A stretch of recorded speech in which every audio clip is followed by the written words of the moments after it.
3-4 দিন আগে তোমাদের একটা ভিডিও দেখিয়েছিলাম যে অনেক বাচ্চা হয়েছে মলির।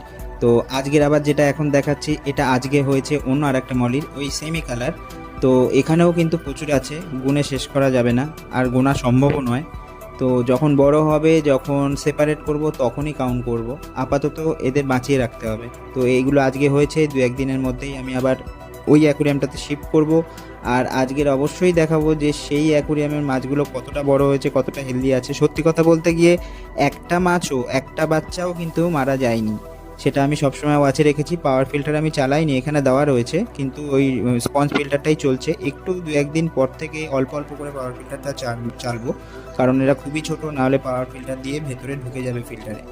তো সেই জন্য স্পঞ্জ ফিল্টার রেখেছি, জল পুরো ক্রিস্টাল ক্লিয়ার আছে। আর একটু জল ইভাপোরেট হয়েছিল, সেখানে জল আমি অ্যাড করে দিয়েছি, এখনও জল কিন্তু রিমুভ করিনি, বা মানে 25% ওয়াটারও চেঞ্জ করিনি। কদিন পরেই করব।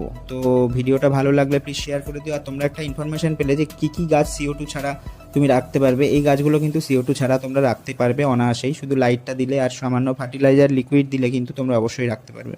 তো ভিডিওটা এবং ইনফরমেশনটা যদি ভালো লেগে থাকে প্লিজ শেয়ার করে দিও, সাবস্ক্রাইব করে দিও। দেখা হচ্ছে নেক্সট ভিডিওতে। টাটা।